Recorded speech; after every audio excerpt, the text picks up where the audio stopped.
Well, hello again, everybody. The History Guy here, ready to revisit my playthrough as the nation of France in the Great War, which is a mod for Hearts of Iron 4. It is June of 1922, and France owns most of northern Italy as well as part of the western part of this nation. I've got a good bit of Germany, Austria, and some other places as well as my fun little territories over here that I took from Russia in the recent war. So things are going pretty well. I've got plenty of territory even after releasing a lot of nations down in Africa. So now we're going to go ahead and reset things, and my next, I think, attacks are going to be on Spain and then eventually on the United Kingdom. We'll see how far that gets us. There are a bunch of things in the focus tree that I have yet to get to, but those are not going to be made available until after the stock market crash in October of 1929. So we've got a long way off before any of that becomes available. So you may not see a whole lot for the next couple of years on the game, as I'll probably just jump in and out as things happen. Not a lot going to happen between now and then, but I'm hoping by the time 1929 comes along that we will have taken Spain and maybe the UK as well. I guess we'll see how things go. Alright, so one thing I wanted to take a look at here is just to show how huge my faction is. You can see that a good bit of Europe is part of the Entente, including the UK, who I eventually want to be able to attack. Almost all of Africa is under control of members of the Entente, as well as Mexico and Canada are a part, and China and Japan. And I mentioned Japan because Japan's doing something I'm not real thrilled with right now. They are justifying a war goal against the Russian Federation. So there's a chance I may end up at war again with Russia, but if they call me to that war, I'm going to stay the heck out of it. I really don't want to get involved in another war with them. I'm busy building up to a war with Spain as I get all of my troops transferred from the east over here to the west to get onto that border. So we're into January of 1923, and Japan doesn't appear to be acting on their war goal against Russia, which is good news. I've got my troops on the border with Spain. I'm just going to wait until spring to go ahead and declare war on them. And I've gone ahead and taken the advice of some of you, and I've enabled the instant war mod, which allows me to instantly declare war instead of having to build up to it with a justification. It'll just help move things along a little bit more. Right now I'm just working on getting infrastructure everywhere in my territories up to 10. Because there's not really a whole lot else I can build. I'm maxed out on factories everywhere right now. So we're into January. I'm massively ramping up the building of my navy, figuring I'm going to need that when I go to war against the UK, which I'll probably have to kick them out of the faction before I do that. So unfortunately, it appears, since I'm a democratic nation, I can't invade Spain, also a democratic nation, at the moment, because there's no justification for it. Even though I have instant war, you can't just declare war without creating a justification first. So honestly, what's probably going to happen is here in 1923, I'm going to have to just sit tight for the next couple of years, continue to build up my military, which of course is going to be huge because I've got 3 million men available, and wait until I'm allowed to start going down these new paths, which won't happen until 1929, almost 1930. I can choose government reform, but not until January 1934. So I've got about 11 years where I'll just need to play through and probably do very little until the time comes that I can start choosing these other things in the ramp up to World War II. And we'll probably go fascist just because it'll be more interesting that way. So we'll see. So you probably won't see much between now and then. I'll probably take several days of gameplay to get myself to that point. So we're going to drop out here in April 1923 until something interesting happens. Last thing I'll mention is that I've really just done about all I can in terms of research. I've got 6 research slots, and almost everything is up past 1923 now. So I will basically have researched absolutely everything. There's a couple of things I can do here with industrial integration that'll allow me to add some new building slots. So we'll go ahead and start working on that. That freed up a couple new building slots in a few places, and we'll probably have to do that a few times. So that's really about the last thing I can do. So as I'm waiting to have more things to do, we're in November of 1926 now. One of the things I'm working on is as I'm rapidly building up my Navy, I'm playing a little bit with one of the new features that's available, this task force composition editor, where you can go in to a particular task force and actually determine how many of each type of ship are in that task force. So for example, I want to add some battleships to this one here. So let's go ahead and give them 10 battleships, give them up to 15 heavy cruisers. They've got 30 light cruisers, 25 destroyers, and as I start to build carriers, we're going to add a couple of carriers to each of those task forces as well. And so then what it'll do is it'll pull ships from the available reserves to build it up to that composition of those things. And what I'll do is I'll take all of my smaller forces and I'll just throw all those into reserve so that I can build each of my fleets, my task forces, exactly how I want them to be. We're about 3 years away now from the Great Depression, where we'll finally be able to unlock some new things in the national focus and start gearing ourselves up for the Second World War. Man, right as as I stopped recording, Soviet Russia declared war on Ukraine. Now you may notice that the quality of the graphics is down. That's because since I wasn't going to be recording much, I turned it down so it would sim faster so I could get caught up to where I was actually going to start playing again. I think I'm going to stay out of this one. We'll just let Ukraine kind of fend for themselves. Okay, this is starting to become kind of a problem. Finland has been declared on by Soviet Russia. We're into September of 1927, so we're still a full 2 years away from anything of real note happening. Finland wants to join the faction. So I guess this means we could go to war with Russia again. It would give me something to do with my forces. Now, granted, they're going to quickly overrun these areas here, but I don't have any troops there, so it's not a huge deal. So I guess we'll go ahead and allow Finland in. We'll go to war with Russia. I'm going to go in and fix my issue with my graphics so that it looks a little prettier. We'll start shifting the troops over there, and let's go back to war. All right, so we've invited Finland to the faction. Now, obviously, my major problem here is that I don't have a border with Soviet Russia. So if I'm going to fight them, it's going to have to be from one of my existing territories. Now, unfortunately, I don't have a real good spot from which to attack.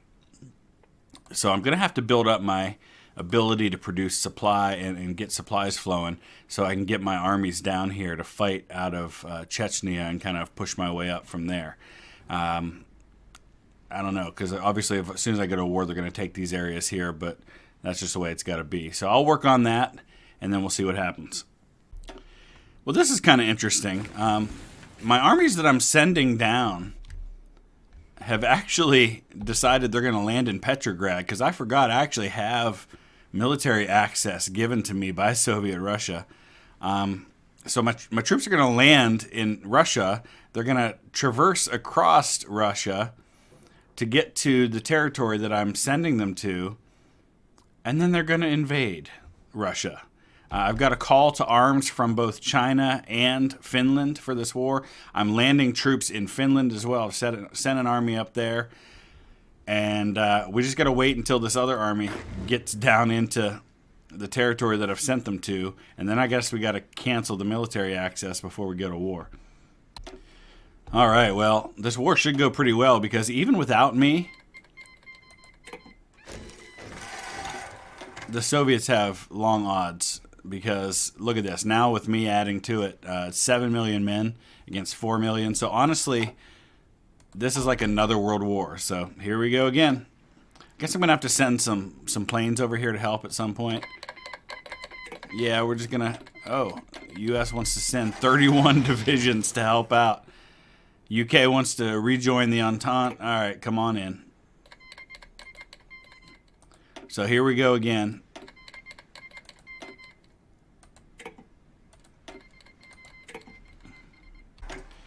I think this might be the largest fielded manpower I've ever seen on one side of a war.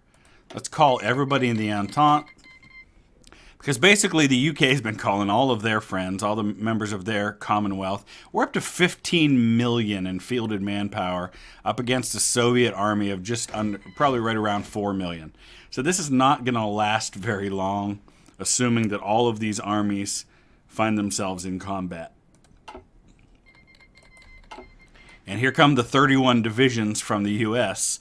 onto my side as well. So I've got one army getting into position up here in Finland, and we're going to start marching forward with them. And then, of course, I've got my main area down here, and it looks like he snuck somebody in behind me. So we're going to have to go and kind of manually deal with this a little bit. Once I kind of clear this whole area, then we'll kind of push forward from there. He's taking that territory there too, but that's fine. That's to be expected. All right, so I've turned one of my armies back toward dealing with these guys. And once we push them out of this area and out of Crimea, then we'll have a kind of a toehold that we can work with, and we can push forward and up into the Soviet Union. We're into December of 1927. Hopefully we can get this thing done before the Depression hits in 29. Got about 2 years for that. So far, supply hasn't been an issue, so I guess that's not something I have to worry about all that much. All right, we've driven them out of Crimea. Just got to push up in this area now, shorten this front line. Get up here and help out a little bit right here because we're getting into a few issues right there because I had to pull troops off the line to help out with that kind of back door that the Soviets pushed in on me. Let's look at the numbers. He's already lost 739,000 men, almost 500,000 on my side, and I am the better part of those so far. Looks like China's lost a lot of men as well. Let's take a look. China must be doing something right over here. Yeah, it looks like they're kind of fighting all along this border. Look at all of the American and British divisions that are up in here as well. My goodness, there's a lot of divisions in there. So really what I'm fighting here is just one tiny, tiny part of the war. Looks like we're getting closer to Petrograd.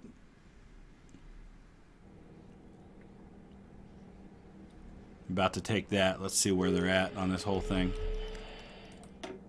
A long way to go. We're only at 15% toward capitulation. But most of those points are going to be out here in the east. I'm going to have to take those. But thankfully my allies, or in the west I should say, east for me, west for Soviets.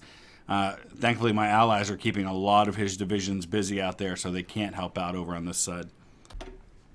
We're into March of 1928. Petrograd has fallen to my allied forces. We are making the march on Moscow now. We have pushed in. We've taken Ukraine. They've been knocked out of the war. Everything on this side is kind of in our hands at this point. And it looks like the two halves of the forces, those coming up from India, British Raj, and those coming from this side are going to meet at some point in the near future. And it's just really a matter of time for the Soviets. There's no way they could possibly withstand. They're down to about half now. They're 50% toward capitulation. They've lost 1 million thus far. They've still got better than 3.5 million in the field. But again, my numbers are almost at 16 million now. So we've got them better than 4-1. It's just a matter of getting reinforcements to my troops. I've lost a few divisions just because I can't reinforce them that far away easily enough. And I don't know what the deal is with this, but I'm going to have to kind of reissue my orders, I guess. April 1928, and we're just about to connect with the other Entente forces.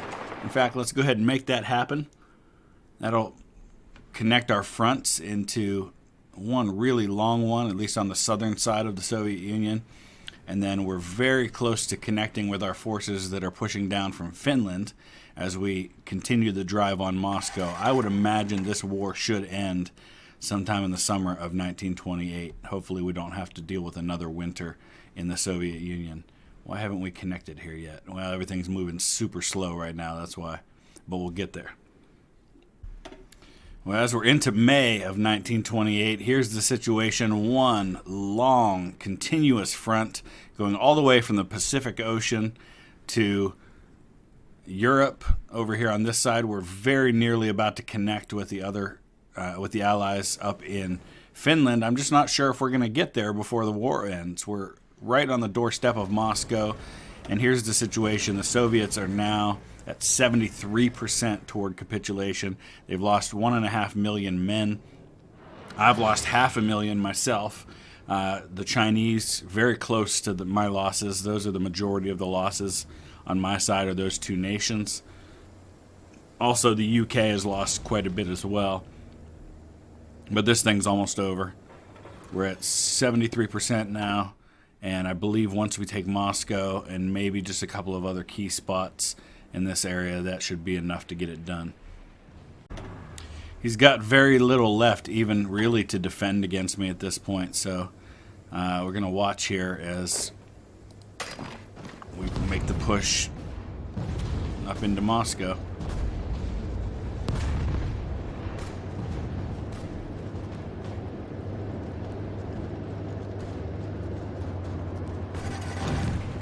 At least it's happening in in spring weather. The weather is mud right now, so it's not that great.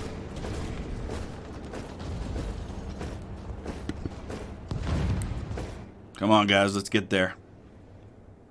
Alright, we're very, very close to connecting with our troops on the other side. Where are we at now? We're at 75%, so Moscow's probably not going to be enough to get it done.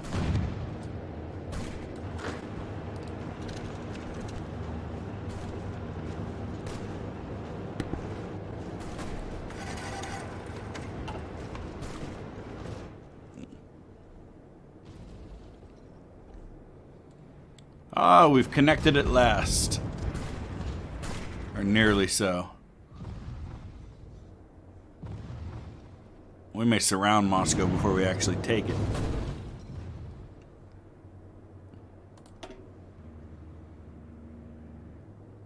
%. I just want to see what actually taking his capital does for that. We're into June now.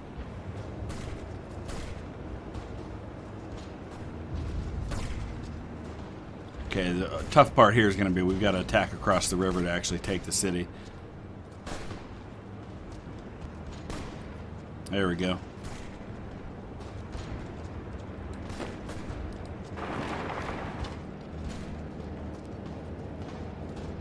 He's only got one division defending his capital. I have 509 factories now. My gut tells me I'm not going to take a lot of Soviet territory. I might just consolidate the territories I already owned and link them a little better. But I'd probably rather have a Russian ally than own large parts of Russia that I'll have to defend later on. So we're at 89%, so I guess we'll come back when this thing's over. All right, late June 1928. I believe if we take his new capital here, that should be enough to do it. He's at like 98% capitulation now. So this last victory location, I believe, should be enough to get it done. Let's take a look. He's down to just 3 million in the field. He's actually 97% toward capitulation. He's lost 2 million men. How many have I lost? 560,000. So I still got about 2.5 million in available manpower, so even a big war like this really didn't do me in. Here we go. All right. Obviously, I have the majority of the goods here. What we got to do, first of all, is connect my territories. So I want to do that. I want to take Crimea. Beyond that, really, I just want to be able to consolidate what I've got and be able to connect it all. And I really don't want a whole lot else besides that.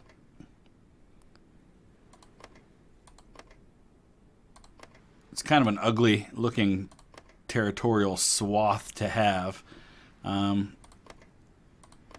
Maybe we want to take some of this in here as well. I'll probably end up giving all this back. I really only took it for the resources in the first place. Yeah, give me Georgia too. There we go. That looks a lot better. I think that's a good place to start. Other than that, I'm really going to pass for the most part. Oh, it looks like other people are taking up a bunch of territory too, so I don't know. I really don't want anything else. I'm going to change the government in the Ukraine. Yeah, I don't want anything else. I'm pretty satisfied with that. Let my allies take what they want. Let's see what it looks like now. Alright, so we've got all this territory. Maybe I should have at least gone over to here so it would have connected to the other parts of Europe, but that's okay. So here's the Russian Federation, which it was before, and then the Soviets took over and I had to go to war with them again. So let's hope I don't have to go to war with Russia again. So that's that. We've got about a year until the Great Depression.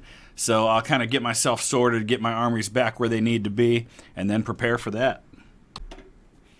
So I can't help but notice that every time I defeat the Soviet Union, they go and become democratic. And then I'm sitting here watching as the Communist Party creeps back into power.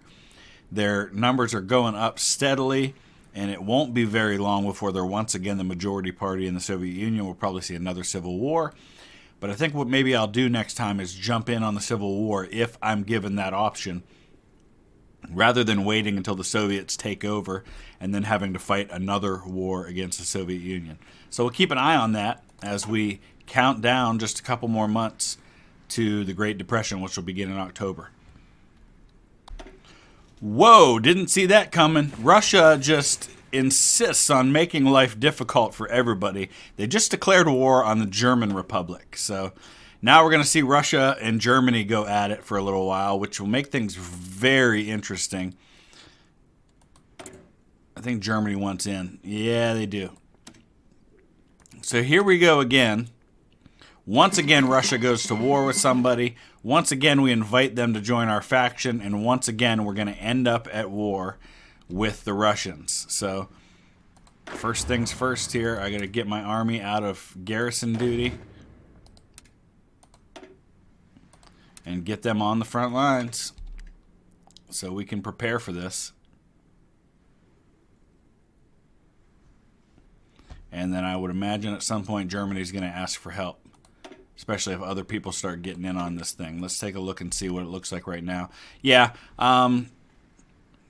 it's already, really, I mean, the Russian Federation only has 200,000 fielded manpower. What on earth are they doing declaring war in a situation like that? I think I'm going to stay out of this one. It looks like they're going to be just fine without me. Obviously, the UK and others are asking for me to jump in, but I feel like I don't need to this time. Then again, I might look like a jerk if I don't. So maybe I will, just out of just being leader of the faction and doing what is right here. So, all right. So for the third time, we're at war with Russia. Here we go again. Well, this time we're pretty much going to march into Moscow unopposed. The armies are still being called. We're up to 14 million up against an army of 200,000.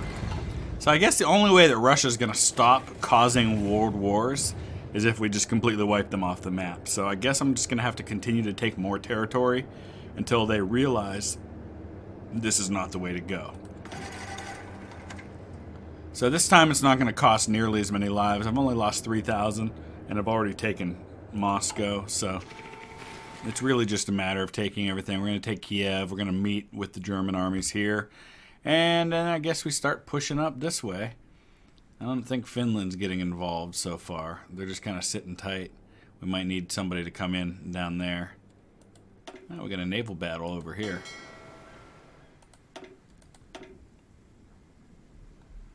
All right.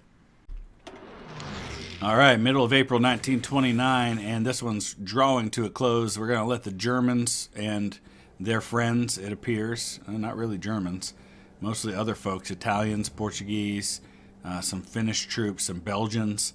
They're going to take Petrograd as we just kind of fight over here on this side, mostly by ourselves, a few British allies in the area. But here's the numbers. This time around, we've only lost 56,000 men out of our 14 million fielded manpower. We've inflicted 3 times as many losses, and he's got very little troops left. He's only got somewhere between 10 and 16 divisions. I don't know what in the world the Russians were thinking this time around in going to war with Germany. I don't know why, if they just keep thinking that nobody's going to jump in on the side of the people they're invading. Because the first thing that happens is the people they attack ask to become part of my faction. I accept. And then 14 million men are at war. So maybe Germany gets some territory back from this. I don't know. I might even give some of Germany's territory back to them myself as I continue to take more and more of the Russian Empire. But we're about to hit the Depression, and then I'm going to start marching down the road toward fascism. And I'm going to become the bad guy in Europe. All right, here we go again. Another treaty, another time to figure out how we want to do this. And really the main thing I want to do here is I just want to gobble up some of this territory, take Kiev, kind of solidify things a little bit. But otherwise, I really don't want a whole lot. I guess we're going to change the government in Ukraine and in Russia. And otherwise, I'm done. That's about all I want out of all this. So here we go again. Once again, we finish up a war with Russia. We take far less than we really could have. I probably could own the whole country by now. But once again, they've got a democratic government with the same guy in charge. Once again, the Communist Party is only 13%. And once again, we will watch it rise from the ashes. And we'll watch them end up at war with somebody again. Oh, you've got to be kidding me. Now Japan has declared war on Russia. And once again, Russia's at war. I am absolutely staying the heck out of this one. But Japan is part of my faction, which means once again, no sooner had the previous war been done than it's once again time for war. And now, oh, this is interesting. Now Russia wants to be friends. Well then. So who's calling us to arms? So I need to take a look at this for a second because, yeah, okay, so this time it's Japan that's going to be on the other side, and we're going to be on the side of Russia. Yeah, come on in, Russia. Join the party. So now it's Japan. We stand with the Russians. This is going to be interesting. I think I might stay out of this one, unless it seems like I'm absolutely needed to make it happen, but I just don't feel like that's going to be the case. We got 13 million up against 900,000 Japanese, and they've already lost 50,000 to 1,000. So I just feel like the Japanese probably are going to be taken out without my help. I mean, especially if China's in on this thing. Yeah. I mean, I'll join in name only, just so I can say that I'm a part of it, but I'm not going to be a part of it. So while my allies make quick work of the Japanese and we get closer to the Depression, I'm thinking about territories I can release. And a couple of things here. We've got the Netherlands. We've got some territory of theirs that I'm going to give back. I didn't think it'd be over there, though. Oh, my gosh. I wasn't expecting that at all. So we just gave the Netherlands a big fat piece of territory right in the middle of Germany. All right, I guess I should pay closer attention. I just assumed it would be right over here, you know, next to the Netherlands. But, all right, so we'll keep that in mind from now on. Other than that, I'm just thinking out loud here. Bavaria, I feel like Bavaria being a kingdom of its own would be kind of cool. So there you go, Bavaria. Return to kingdom status. And other than that, I think we're good for now. I mean, I eventually might release some land for a Russian empire, return the czars to power, but not yet. We're into August now of 1929.